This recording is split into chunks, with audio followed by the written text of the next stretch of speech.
Our men are superior. That was the unshakable conviction held by the German women prisoners of war at Fort Leavenworth in September 1944. These women, hardened by years of service in the Wehrmacht, had been captured during the brutal Normandy campaign. They were specialists, communications officers, medics, administrators, each steeped in the rigorous discipline and military culture of Nazi Germany. To them, the American soldiers they now saw training beyond the prison fences were little more than amateurs, lacking precision, the discipline, the very essence of what made a soldier effective. Erika Weber, a communications officer, stood at the barracks window, her eyes narrowing as she watched the American troops on the training field. "Look at them," she said to Oberfeldwebel Monica Brown, gesturing toward the soldiers moving through their drills. No synchronized movements. No parade ground precision. They look like farmers playing at soldiers. Monica, with 8 years in German signals intelligence, joined her, her gaze sharp and critical. "Their formation discipline is terrible," she agreed. In the Wehrmacht, such sloppiness would mean immediate punishment. This was the mindset of the German women POWs, steeped in a military tradition that prized rigid obedience, synchronized drills, and unquestioning execution of orders. To them, the American Army's success was a fluke, a product of overwhelming industrial might rather than superior training or soldiering. "The Americans win through numbers and resources," Erika repeated, echoing propaganda she had internalized, "not through better soldiers or training." But what they saw on that training field was a puzzle. The American soldiers moved independently, communicating with hand signals, making split-second decisions based on terrain and tactical needs. To the German trained eye, it looked chaotic, inefficient, even amateurish. Yet, these soldiers were preparing for deployment to the Pacific Theater, where adaptability and initiative would be tested to the extreme. The contrast between the two military cultures could not have been starker. The Wehrmacht approach was built on perfect synchronization, absolute obedience, and a strict hierarchy. Every movement was choreographed, every order executed without question. The American approach, by contrast, emphasized individual initiative, problem-solving, and decentralized command. Soldiers were trained to think for themselves, to adapt to rapidly changing battlefield conditions, and to work as a cohesive unit without rigid formations. When Colonel Morrison, the American officer overseeing the prisoner work program, proposed allowing exemplary prisoners to observe American military training, Erika and her fellow POWs were skeptical. "You want us to watch your training?" Erika asked, disbelief clear in her voice. "Our soldiers are superior. Your methods are sloppy and undisciplined." Morrison's response was calm but firm. "I want you to observe with an open mind and draw your own conclusions based on evidence, not assumptions. You might be surprised by what you learn." The next morning, at 0600 hours, Eric and 5 other prisoners were led to an observation area overlooking the main training facility. They were handed notebooks and instructed to record anything of interest. The unit they were to observe was completing advanced infantry training, preparing for deployment in 6 weeks. As dawn broke, the American soldiers assembled with a purposeful organization that surprised Erika. They did not stand rigidly at attention, but their movements were efficient and confident. "They're comfortable," Erika noted. In the Wehrmacht, soldiers maintained rigid posture during formation. Captain Williams, the training oversight officer, explained, "We don't waste energy on parade ground formality during field training. Our soldiers know why they're here and what's expected. Discipline is built into their understanding of purpose." The first drill was squad-level tactical movement through varied terrain. Instead of moving in synchronized formation, the soldiers advanced independently, each adjusting to terrain features and covering positions while maintaining overall squad cohesion. To Erika, it looked disorganized, but she noticed the squad covered ground quickly and supported each other effectively. "Why don't they move together?" Monica asked, voicing the question on everyone's mind. Williams replied, "Because terrain is never uniform. Rigid formation might look impressive on parade grounds, but it's tactically inefficient in real combat. We train soldiers to think independently while maintaining squad integrity. Each man assesses his position and movement based on the tactical situation, Over the next hour, Erica watched training that challenged every assumption she held about military discipline. Soldiers were encouraged to question orders if they seemed tactically unsound. Junior enlisted men made independent decisions during simulated combat. Problem solving was prioritized over rote obedience. This would never work in the Wehrmacht, Erica told Williams during a break. Our excellence comes from perfect obedience, synchronized execution, and acceptance of command authority. Williams smiled quietly. And how did that work out? Your army prioritized obedience over initiative. Ours prioritizes mission accomplishment over rigid procedure. You're here as prisoners. Our soldiers are preparing for their next deployment. Those outcomes say a lot about comparative training effectiveness. The sting of truth was undeniable. Erica had been captured because her unit had continued executing obsolete orders despite changing tactical realities. The rigid obedience she had praised had led directly to her unit's destruction. The following day, the prisoners observed advanced tactical exercises where soldiers planned and executed complex operations with minimal officer supervision. A squad of 8 enlisted men analyzed a tactical problem, developed a solution, and implemented it with coordinated efficiency that bore no resemblance to German synchronized movements, yet achieved mission objectives effectively. Where the officers, Lieutenant Bergman, a former Luftwaffe communications officer, asked, Williams pointed to Sergeant Hayes, the squad leader, consulting with his team rather than issuing orders. In the American military, sergeants lead small unit operations. Officers provide strategic direction, but sergeants handle tactical execution. We trust enlisted men to make command decisions. Erica's disbelief was palpable. In the Wehrmacht, officers maintain strict hierarchical control. Enlisted men execute orders without question or initiative. Williams corrected her gently. Combat is chaotic. Communications fail. Officers become casualties. Situations change faster than commands can be transmitted. We train every soldier to think independently and make tactical decisions. That way, units maintain effectiveness even when command is disrupted. During the exercise, the American squad encountered an unexpected enemy position and adapted their plan immediately without waiting for higher authority. Squad members communicated efficiently, adjusted positions, and neutralized the threat in just 4 minutes. In the Wehrmacht, Erica admitted reluctantly, we would have reported the changed situation and awaited instructions. That could take 15 to 30 minutes, often too long in combat. Williams nodded. We train soldiers to solve problems in real time, because that's what. Over the following week, Erica and the other prisoners observed training that systematically challenged their assumptions. Physical fitness emphasized functional strength and endurance over ceremonial appearance. Weapons training taught mechanical understanding, enabling soldiers to maintain and repair equipment in the field. Leadership training at every level emphasized initiative and problem solving, with even privates receiving instruction in small unit tactics. It's a completely different philosophy, Monica observed during an evening discussion. Wehrmacht training assumes soldiers are components in machine, precision parts functioning through perfect synchronization. American training assumes soldiers are independent operators coordinating toward common goals. And which philosophy produces better combat results? Bergman asked quietly. No one wanted to say it aloud, but the answer was clear. Erica, who had been meticulously documenting American training methods, found her notes shifting. Initially intended to highlight American inadequacies, they increasingly questioned the assumptions she had held throughout her career. After a revealing training session, Erica approached Captain Williams. May I ask something personal? Did you design your training to counter German methods specifically, or did these approaches develop independently? Williams considered. American military training evolved from our national character and combat experience.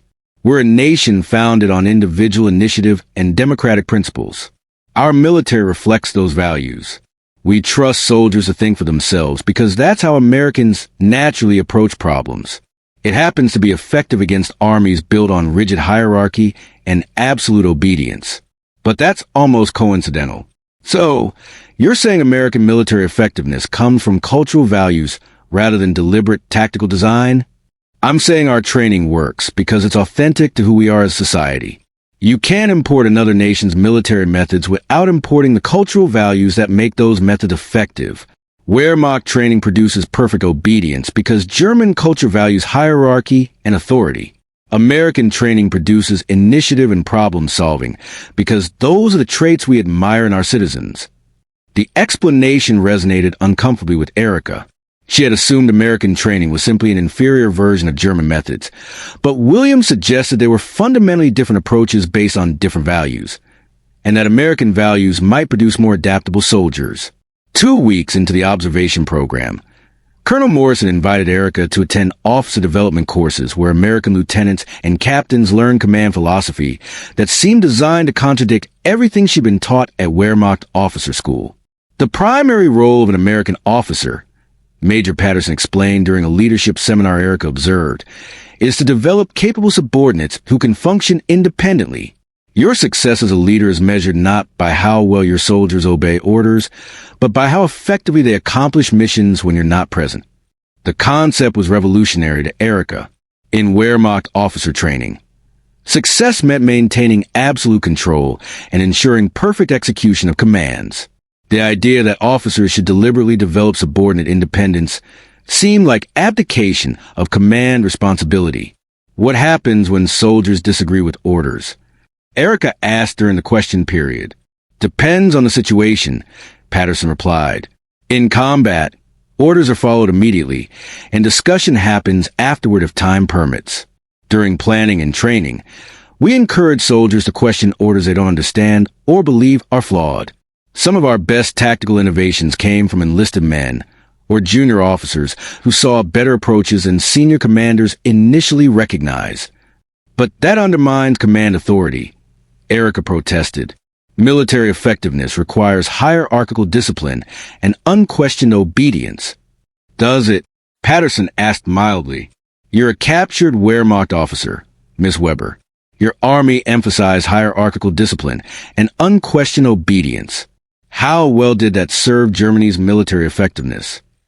The question was pointed but not hostile, delivered with a directness Americans prefer over diplomatic indirection. Erica had no good answer because the evidence was overwhelming. German military training had produced obedient soldiers who executed flawed orders with perfect precision, leading to strategic disasters that individual initiative might have prevented. I've been thinking about your observations, Morrison told her after the seminar. You've been taking detailed notes about American training methods. Would you be willing to share your analysis? Not for intelligence purposes. The war is effectively over and this information isn't secret, but I'm curious about how a Wehrmacht officer perceives our approach. Erica hesitated, then agreed. Over the next week, she compiled her observations into a comprehensive report comparing American and Wehrmacht training philosophies. The process forced her to articulate conclusions she'd been avoiding.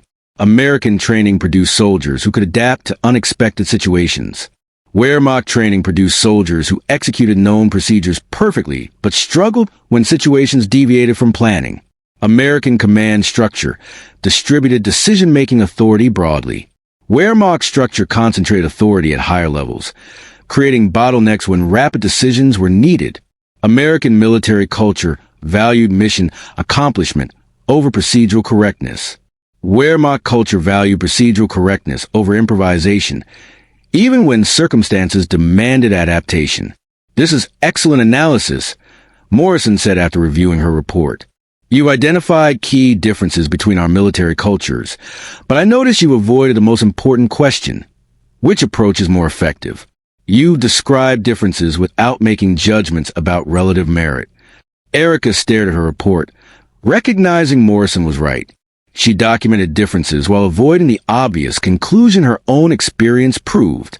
American training philosophy had produced military forces that defeated German armies despite Germany's initial advantages in experience, equipment, and tactical doctrine. The American approach is more effective, she said. The admission was painful but undeniable. Wehrmacht training produced soldiers who were superior in parade ground precision and synchronized movements. But American training produced soldiers who were superior where it mattered, in combat effectiveness, adaptability, and mission accomplishment. That's a difficult conclusion for a Wehrmacht officer to reach, Morrison observed sympathetically. It's an impossible conclusion, Erica replied. But evidence doesn't care about my preferences. The days following Erica's initial observations were filled with a growing sense of cognitive dissonance. The German women prisoners, once so certain of their military superiority, found themselves grappling with uncomfortable truths. The American soldiers they had dismissed as undisciplined and unprofessional were, in fact, demonstrating a level of tactical flexibility and practical competence that challenged everything the Wehrmacht had taught them. Erica's detailed notes became a source of quiet debate among the prisoners. Some clung stubbornly to the old beliefs, dismissing the American methods as chaotic and unsustainable. Others, like Monica Brown, began to see the value in the emphasis on individual initiative and decentralized command. It's not about perfection in parade drills, Monica said one evening. It's about survival and success on the battlefield. The American training emphasized adaptability. Soldiers were taught to assess their environment constantly, to communicate silently through hand signals, and to make split-second decisions without waiting for orders from above. This was a stark contrast to the rigid hierarchy of the Wehrmacht, where obedience was paramount and deviation from orders was often punished severely. One of the most striking moments came during a live-fire exercise. The American squad was tasked with clearing a simulated enemy position in a wooded area. Instead of advancing in a tight, synchronized formation, the soldiers spread out, using the terrain for cover and moving independently, but with clear coordination. When an unexpected obstacle appeared, a mock enemy sniper, the squad quickly adjusted their tactics, flanking the position and neutralizing the threat with minimal casualties. Erica watched, fascinated despite herself. In the Wehrmacht, she murmured, we would have waited for new orders, risking exposure and delay. Captain Williams, noticing her reaction, explained, waiting for orders in combat can be deadly. We train our soldiers to think and act independently because the battlefield is unpredictable. Command structures can break down, and soldiers need to be ready to lead and adapt at any moment. This philosophy extended beyond tactics. Physical training focused on functional strength and endurance rather than ceremonial appearance. Soldiers were expected to carry heavy loads over long distances, operate and maintain their weapons, and sustain themselves in harsh conditions. Weapons training went beyond rote memorization. Soldiers learned the mechanics of their equipment, enabling them to perform field repairs without specialist support. Leadership training was revolutionary to the German prisoners. Even privates received instruction in small unit tactics and decision-making. The assumption was that any soldier might need to take command if circumstances demanded it. This was a far cry from the Wehrmacht's strict officer-enlisted divide, where initiative was discouraged among lower ranks. During a discussion one evening, Monica summarized the difference succinctly. The Wehrmacht treats soldiers like parts in a machine, each performing a precise function. The Americans see soldiers as independent operators, each capable of making decisions that contribute to the mission. Lieutenant Bergman, who had been silent for much of the program, finally spoke. And which philosophy wins in the end? The question hung in the air, unspoken but understood by all. Erica's report to Colonel Morrison reflected this growing realization. She documented the differences in training philosophy, command structure, and cultural values. But more importantly, she acknowledged the effectiveness of the American approach in producing adaptable, resilient soldiers capable of thriving in the chaos of modern warfare.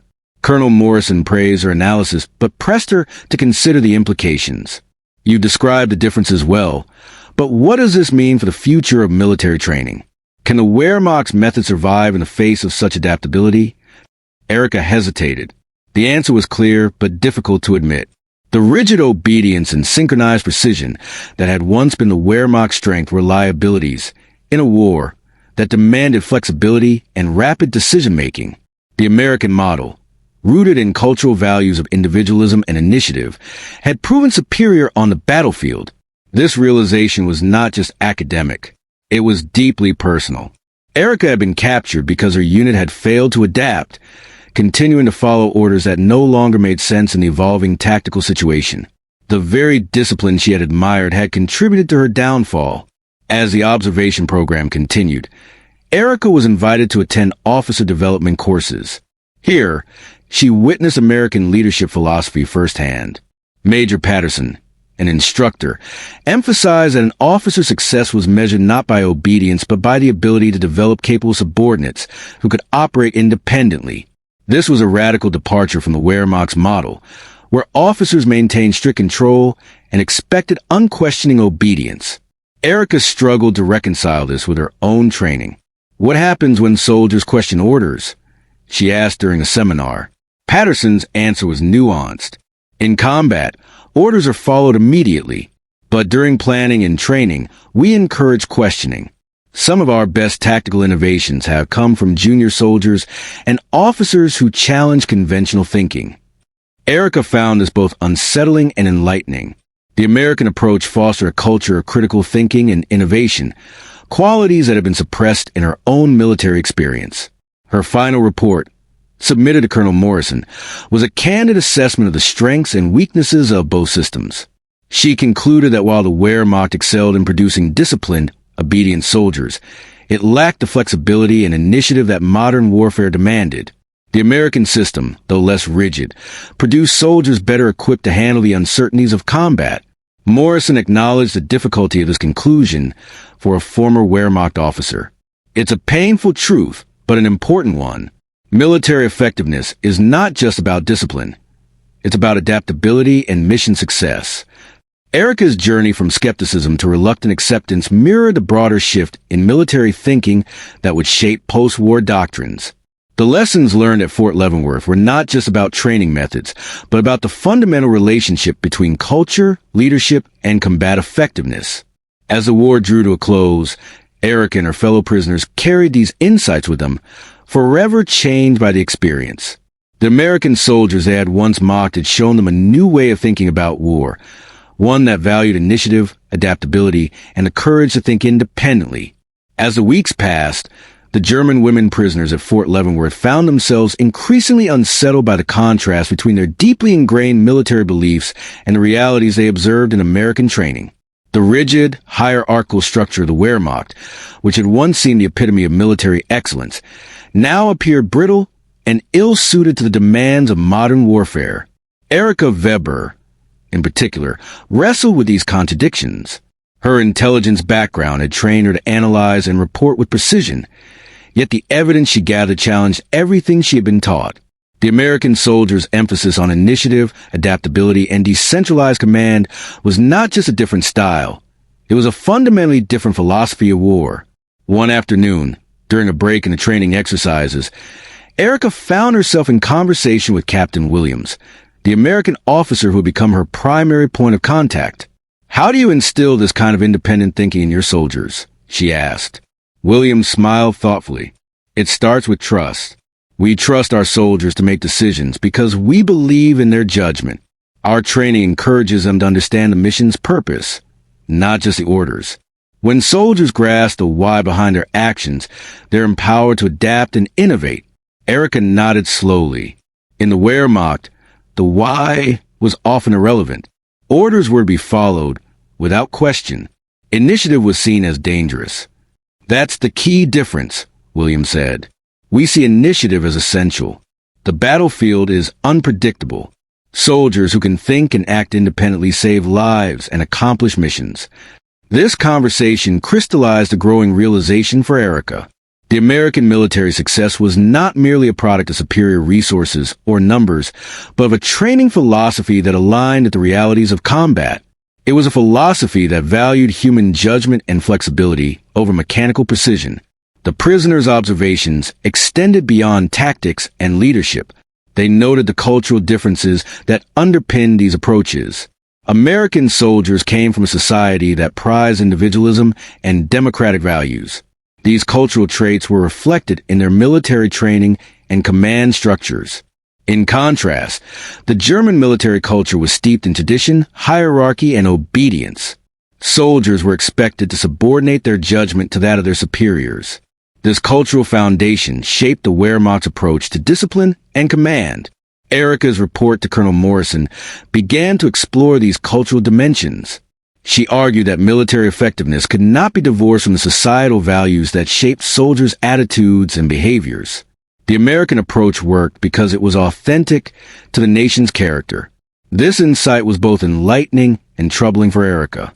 It suggested that simply adopting American training methods without a corresponding cultural shift would be insufficient. Military doctrine and culture were deeply intertwined. As the observation program progressed, Erica was invited to attend a series of leadership seminars designed for American officers. These sessions further challenged her preconceptions. Major Patterson, a seasoned instructor, emphasized that the role of an officer was to develop subordinates capable of independent action. Your success as a leader, he explained, is measured not by how well your soldiers obey orders, but by how effectively they accomplish missions when you're not present. This concept was revolutionary to Erica. In her experience, leadership meant maintaining strict control and ensuring perfect execution of commands. The idea that officers should foster independence seemed counterintuitive. During a question-and-answer session, Erica asked, "What happens when soldiers disagree with orders?" Patterson replied, "In combat, orders are followed immediately, but during planning and training, we encourage questioning. Some of our best tactical innovations have come from junior soldiers and officers who challenge conventional thinking." Erica found this approach both unsettling and inspiring. It fostered a culture of critical thinking and innovation, qualities that had been suppressed in her own military experience. Her final report, submitted to Colonel Morrison, was a candid assessment of the strengths and weaknesses of both systems. She concluded that while the Wehrmacht excelled in producing disciplined, obedient soldiers, it lacked the flexibility and initiative that modern warfare demanded. The American system, though less rigid, produced soldiers better equipped to handle the uncertainties of combat. Morrison acknowledged the difficulty of this conclusion for a former Wehrmacht officer. It's a painful truth, but an important one. Military effectiveness is not just about discipline. It's about adaptability and mission success. Erica's journey from skepticism to reluctant acceptance mirrored the broader shift in military thinking that would shape post-war doctrines. The lessons learned at Fort Leavenworth were not just about training methods, but about the fundamental relationship between culture, leadership, and combat effectiveness. As the war drew to a close, Erica and her fellow prisoners carried these insights with them, forever changed by the experience. The American soldiers they had once mocked had shown them a new way of thinking about war, one that valued initiative, adaptability, and the courage to think independently. The impact of these observations extended beyond the immediate context of the war. In the years that followed, military theorists and strategists around the world would grapple with the lessons of World War II, recognizing the importance of flexibility, decentralized command, and the empowerment of individual soldiers. Erica's report became a valuable document in this ongoing conversation. It provided a unique perspective from someone who had been trained in one of the most disciplined and hierarchical military systems, but had come to appreciate the strengths of a very different approach. The story of the German women POWs at Fort Leavenworth is a powerful reminder that military effectiveness is not solely determined by equipment or numbers. It is shaped by training philosophies, cultural values, and the ability to adapt to the unpredictable realities of combat. Their journey from certainty to questioning, from mockery to respect, encapsulates a broader transformation in military thought that emerged from the crucible of World War II. The transformation in perspective experienced by Erica Weber and her fellow German women prisoners was not just a personal journey. It reflected a broader shift in military doctrine that would influence the post-war world. The lessons learned at Fort Leavenworth highlighted the critical importance of adaptability, decentralized command, and the empowerment of individual soldiers, principles that would come to define modern military strategy. As Erica continued her observations, she noted how American training emphasized not only physical and tactical skills, but also psychological resilience. Soldiers were prepared to face the chaos and uncertainty of combat with confidence, encouraged to think critically and act decisively. This holistic approach contrasted sharply with the Wehrmacht's focus on rigid discipline and obedience. One day, during a particularly intense training exercise, Erica witnessed firsthand the effectiveness of this philosophy. A squad was tasked with securing a complex urban environment simulation, complete with multiple enemy positions and civilian obstacles. Instead of following a predetermined script, the soldiers adapted their tactics in real time, communicating silently and making autonomous decisions that collectively achieved the mission objectives. Erica was struck by the fluidity and cohesion of the unit. Each soldier understood the mission's purpose and their role within it, yet they were free to adjust their actions based on the evolving situation. This balance of individual initiative and collective coordination was a revelation. In contrast, Erica recalled her own experiences in the Wehrmacht, where deviation from orders was often met with harsh punishment. The emphasis on synchronized movements and strict hierarchy left little room for flexibility. While this approach had its strengths in maintaining order and discipline, it was ill-suited to the unpredictable nature of modern warfare. The cultural underpinnings of these differences became increasingly apparent. American military training was deeply rooted in the nation's democratic values and emphasis on individual rights and responsibilities. Soldiers were seen as autonomous agents capable of contributing to the mission beyond mere execution of orders. The Wehrmacht, by contrast, reflected a society that valued authority, hierarchy, and conformity. Soldiers were expected to subordinate their judgment to that of their superiors, a mindset that, while fostering discipline, could stifle innovation and adaptability. Erica's reflections on these cultural dimensions added depth to her analysis. She recognized that military effectiveness could not be divorced from the societal values that shaped soldiers' attitudes and behaviors. The American approach worked because it was authentic to the nation's character, while the Wehrmacht rigidity was a product of its cultural context. This insight had profound implications. It suggested that military training and doctrine must be aligned with the cultural values of the society they serve. Attempts to transplant military methods without considering these cultural foundations were likely to fail. As the observation program neared its conclusion, Erica was invited to participate in a final seminar with senior American officers. The discussions focused on leadership development, command philosophy, and the future of military training. Major Patterson reiterated the importance of developing leaders who could foster independence and critical thinking among their subordinates. The battlefield is a dynamic environment, he said. Leaders must empower their soldiers to make decisions and adapt quickly. Success depends on the ability to operate effectively even when communication breaks down or plans change. Erica found herself challenging her own assumptions during these sessions. The idea that leadership involved nurturing autonomy rather than enforcing obedience was difficult to accept, but increasingly compelling. During a candid moment, she asked, "How do you balance the need for discipline with the encouragement of independent thought?" Patterson responded, "Discipline is essential, but it's not about blind obedience.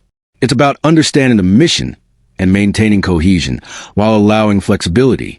Discipline ensures that soldiers act responsibly and cohesively, but initiative allows them to respond to the unexpected." This nuanced understanding of discipline and leadership was a stark contrast to the rigid models Erica had known. It emphasized trust, communication, and mutual respect between leaders and soldiers. Erica's final report synthesized these lessons, offering a comprehensive comparison of American and Wehrmacht military philosophies. She highlighted the strengths and weaknesses of each, acknowledging the Wehrmacht's excellence in producing disciplined, obedient soldiers, but emphasizing the American system's superiority in fostering adaptability and mission success. Colonel Morrison praised her work, noting its value not only as an intelligence document, but as a contribution to the evolving understanding of military effectiveness. The experience at Fort Leavenworth left a lasting impact on Erica and her fellow prisoners. They returned to civilian life with a transformed perspective on military service, leadership, and the nature of warfare. Their story serves as a testament to the power of open-minded observation and the willingness to question deeply held beliefs. It underscores the importance of aligning military training with cultural values and the realities of combat. In the decade that followed, the principles observed at Fort Leavenworth would influence military doctrines worldwide. The emphasis on decentralized command, initiative, and adaptability became cornerstones of modern armed forces. Erica's journey from skepticism to acceptance mirrors the broader evolution of military thought, a shift from rigid hierarchy to flexible, mission-oriented leadership. The legacy of this transformation is evident in today's military practices, where soldiers are trained not just to follow orders but to think critically, adapt rapidly, and lead effectively at every level. As we reflect on this story, we are reminded that military success is not solely determined by technology or numbers, but by the human factors of leadership, culture, and the ability to navigate uncertainty. The German women prisoners of Fort Leavenworth, once dismissive of American soldiers, became witnesses to a new paradigm of warfare, one that values the individual as much as a unit, initiative as much as discipline. Their experience challenges us to reconsider our assumptions about military excellence and to appreciate the complex interplay of culture, training, and combat effectiveness. The transformation in military thinking observed by Erika Weber and her fellow German prisoners was not an isolated phenomenon, but part of a larger evolution in warfare that had been unfolding throughout World War II. The brutal realities of the conflict exposed the limitations of traditional, rigid military doctrines and underscored the necessity for flexibility, innovation, and decentralized command. Erika's experience at Fort Leavenworth offered a unique window into this shift.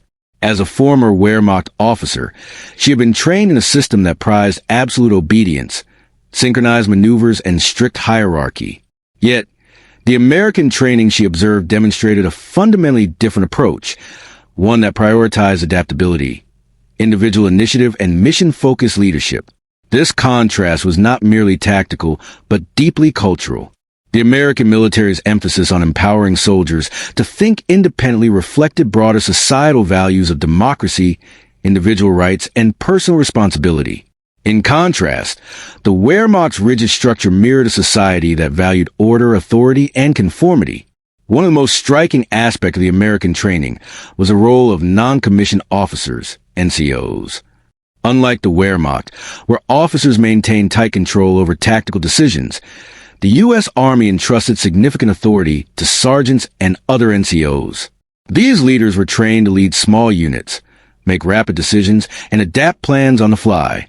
During a training exercise, Erika observed, a squad led by Sergeant Hayes encountered unexpected enemy resistance. Without waiting for orders from higher command, Hayes quickly assessed the situation, adjusted the squad's formation, and coordinated a flanking maneuver that neutralized the threat. This level of autonomy and tactical flexibility was revolutionary to Erika. She reflected on how, in the Wehrmacht, such initiative might have been discouraged or even punished. The strict chain of command and emphasis on obedience often resulted in delays and missed opportunities on the battlefield. The American approach recognized the chaotic nature of combat and prepared soldiers to operate effectively even when communication lines were severed or commanders were incapacitated. This resilience was a critical factor in the success of U.S. forces in diverse and challenging theaters of war. Erika's observations extended beyond tactics to the psychological preparation of soldiers. American training emphasized mental toughness, problem-solving under stress, and the ability to remain calm and decisive in the face of uncertainty. Soldiers were encouraged to develop confidence in their judgment and to trust their comrades. This holistic approach to soldiering contrasted with the Wehrmacht's focus on discipline and order, which, while effective in maintaining unit cohesion, sometimes stifled individual confidence and initiative. The leadership seminars Erika attended further illuminated these differences. Major Patterson explained that effective leaders must cultivate trust and empower their subordinates. Leadership is not about control, he said. It's about enabling your soldiers to succeed, even when you're not there. This philosophy extended to the training of officers themselves. American officer development emphasized critical thinking, adaptability, and the ability to mentor and develop junior leaders. Success was measured not by strict adherence to orders, but by mission accomplishment and the ability to navigate complexity. Erika found these ideas challenging but compelling. They represented a departure from the rigid doctrines she had known, but offered a more realistic and effective model for modern warfare.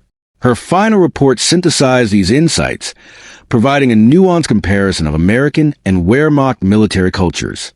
She acknowledged the strengths of the German system in producing disciplined, reliable soldiers, but highlighted its shortcomings in flexibility and initiative. Colonel Morrison praised her work, noting its value in understanding the evolving nature of military effectiveness. Your perspective as a former Wehrmacht officer adds depth and credibility to these observations, he said. The experience at Fort Leavenworth left a lasting impact on Erika and her fellow prisoners. They returned civilian life with a transformed understanding of military service, leadership, and the complexities of combat. Their story serves as a powerful example of the importance of open-mindedness and a willingness to question deeply held beliefs. It underscores a need to align military training with cultural values and the realities of the battlefield.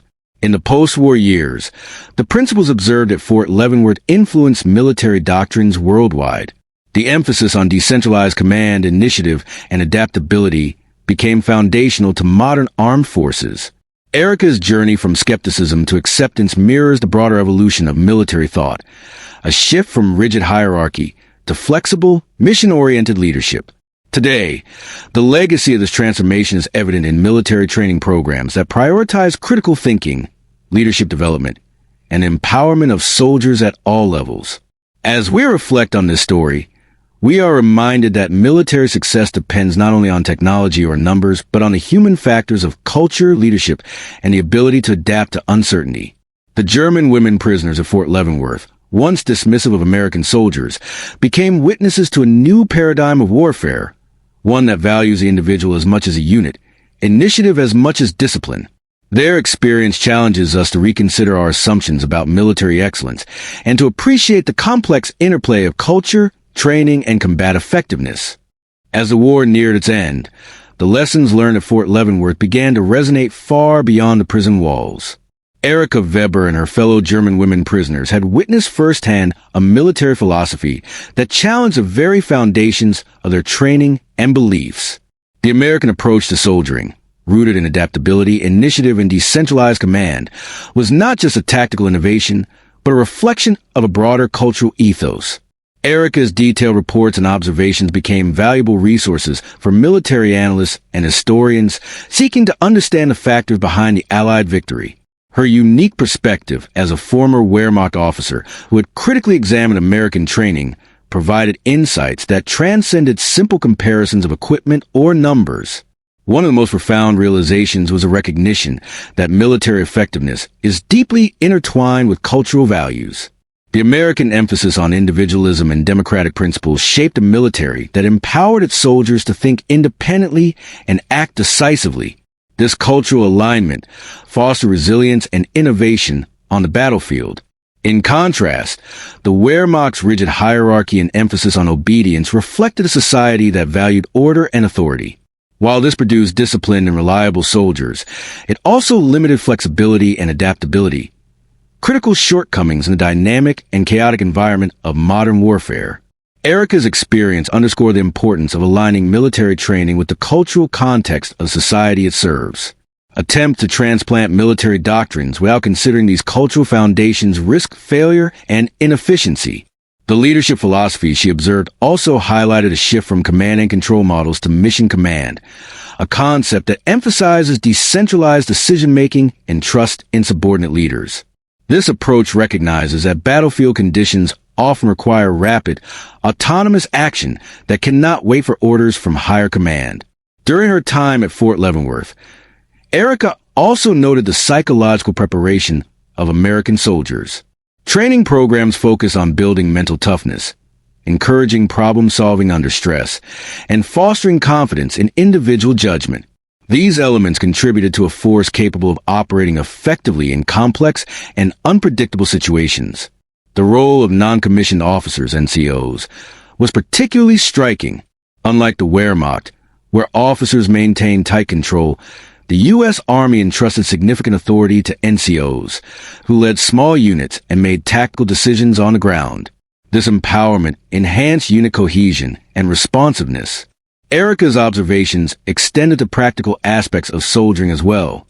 American training emphasized functional fitness, weapons maintenance, and self-sufficiency. Soldiers were prepared to operate independently, maintain their equipment, and sustain themselves in challenging environments. These comprehensive training methods contrasted with the Wehrmacht's focus on ceremonial discipline and strict adherence to orders.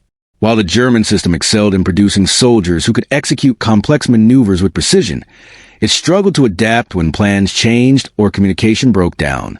The experience at Fort Leavenworth also revealed the importance of leadership development.